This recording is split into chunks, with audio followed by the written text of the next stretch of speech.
Hello, Professor Ronaldo. My name is Sanjay. I'm the project lead for our Power BI dashboard project. Thank you for taking time to watch our presentation today. I'm excited to share what our team has accomplished. Before we dive into details, let me introduce my team members. Taran, our data analyst, she worked hard to clean and prepare our data, making sure everything was accurate and ready for analysis. Yeshwanth, our dashboard designer, he created visual parts of our Power BI dashboard, ensuring it looks good and it's easy to use. Together, we have built a tool that helps us to understand crime resolution uh, process better by looking at important numbers like total time taken to solve the crime and overtime hours are officer work. Our main goal is to create a Power BI dashboard that gives us clear insight into crimes are resolved. Now, I will show you how we uploaded and cleaned our Excel data in Power BI. So first we have loaded our Excel file into Power BI. Then we opened Power BI query editor where we have did cleaning.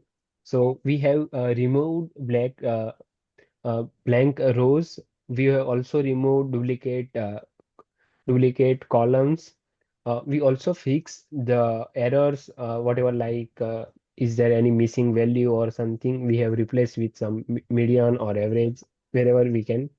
And we apply the change so it's saved. And we also make sure to change to correct the data types like dates, numbers, and text. Uh, uh, that's all for this part. The next part will be present by Taran. Thank you. So after cleaning the data, we decided to break it down into multiple tables for focus into categories of the information. So this is important because different dimensions of data required separate tables for better organization and querying.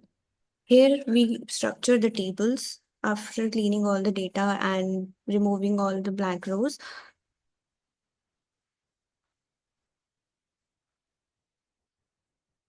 This is the table view of the sheet number 1.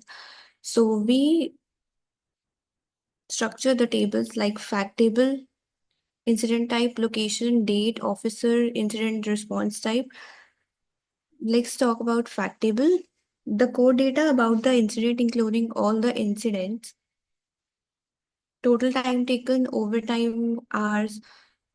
time, overtime hours, the date, the incident type, and location. It's all included in the fact table. This table holds the quantitative data that we can summarize. And for the date table, we created the separate table to handle all the time-based information such as data, month name, year. For incident classification table,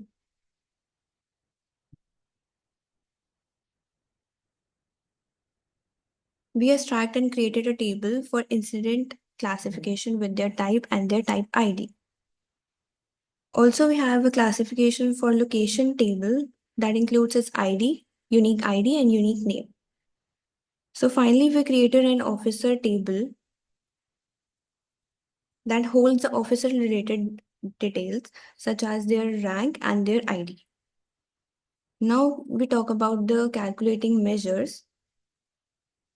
It performs on the data typically involving the sum, averages, counts, percentage, or or any other complex formulas. For example, one of the basic measures we created for this table is total time taken. That is available in the fact table.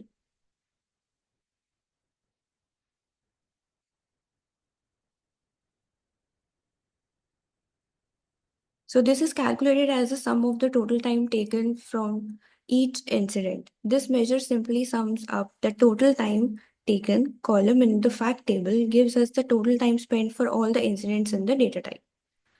So we can take another example, that is overtime percentage. We created this measure that divides the total overtime hours by total time taken. After creating the measures, we tested them with the sample data to ensure that they were calculating correctly. Thank you.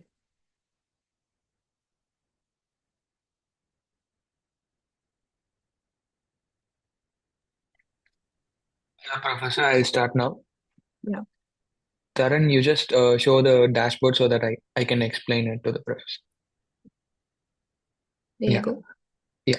The first measure is, and by the way, I'm Yeshvanth Ramachandran, sorry. So the first measure is the incident count by hour by incident classification. It shows the number of incidents occurred in different hours of the day, broken down by incident classifications, such as Imperial Legal Code to drugs and traffic. So the one below it is overtime percentage. This measure shows the percentage of incidents that took overtime to resolve. Overtime is calculated as the ratio of time spent on overtime to the total time spent on handling the incidents. So the one on the right top is the measure which shows average total time by incident classification. This section shows the average time taken to resolve incidents within each classification. So next is the one below it, overtime percentage by month. This chart displays the overtime percentage for each month, allowing us to track trends in overtime. So this project has provided, sorry, I'm done with the dashboard and I'll just conclude this presentation. This project has provided a solid foundation for understanding how to handle complex data sets like the one we did and transform them into meaningful insights. The dashboard we created can be adjusted or expanded if we want to add additional data as the new data becomes available. So by Power BI, we have created a dynamic and powerful tool for ongoing analysis. Thank you so much, Professor. That's it for the presentation.